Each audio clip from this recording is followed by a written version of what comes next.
काफल से जुड़ी उत्तराखंड की ये लोक कथा आपकी आंखें नम कर देगी।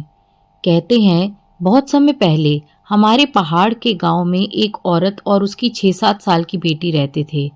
बेटी के सिर से पिता का साया उठ चुका था, इसलिए ये दोनों माँ बेटी अकेले ही दिन काट रहे थे।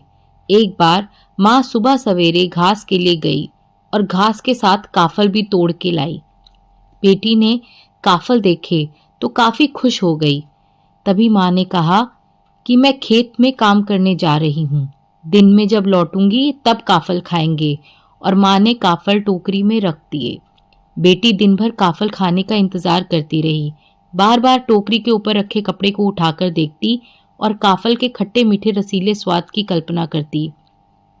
लेकिन उस आज्ञाकारी बच्ची ने एक भी काफल उठाकर नहीं खाया। आखिरकार माँ आई।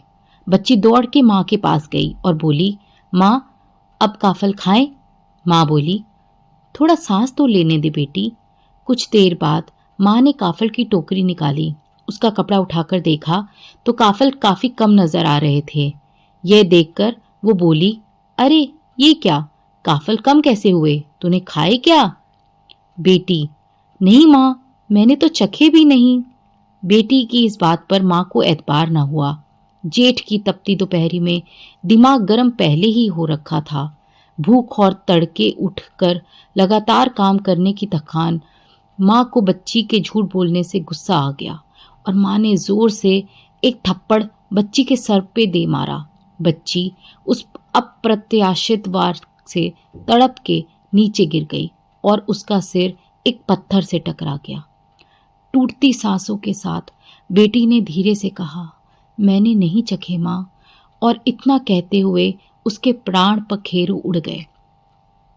एक क्षण के बाद माँ का क्षणिक आवेग उतरा तो उसे होश आया।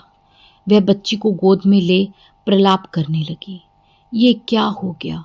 दुखियारी का एकमात्र सहारा था, वो भी अपने ही हाथ से खत्म कर दिया, वो भी तुच्छ काफल की खातिर। आखिर लाई किसके लिए थी? उसी बेटी के लिए ही तो क्या हुआ था जो उसने थोड़े खा लिए थे? माँ ने उठाकर काफल की टोकरी बाहर फेंक दी। रात भर वह रोती बिलखती रही। दरअसल जेठ की गर्म हवा से काफल कुम्हला कर थोड़े कम हो गए थे। रात भर बाहर ठंडी व नम हवा में पड़े रहने से वे सुबह फिर से खिल गए और टोकरी पूरी हो गई। तब माँ की समझ में आया कि वह भी पश्चाताप से खुद का सिर पटक पटक कर मर गई। कहते हैं कि वे दोनों मर के पक्षी बन गए और आज भी जब जंगल में काफल पकना शुरू होता है तो इन दोनों में से एक पक्षी बड़े करुण भाव से गाता है, काफल पाको मीनी मीनी चाखो। काफल पके हैं पर मैंने नहीं चखे हैं। और तभी दूसरा पक्षी चित्कार कर उठता है, पुर पुतई पूर पूर, पूरे हैं बेटी पूरे हैं। ये भी माँ बेटी हैं। उत्तराखंड की ये लोक कथा आपको कैसी लगी? कमेंट करके ज़रूर बताएं। साथ ही यह भी बताएं कि आपने भी खाए हैं काफल। इस लोक कथा से ये निष्कर्ष निकलता है कि माँ की जल्दबाजी और गुस्से के कारण एक मासूम बच्ची की जान चली जाती है, जो कि बहुत दुखद और ट्रैजिक है।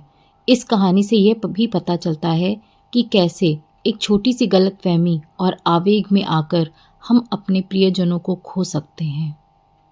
धन्यवाद।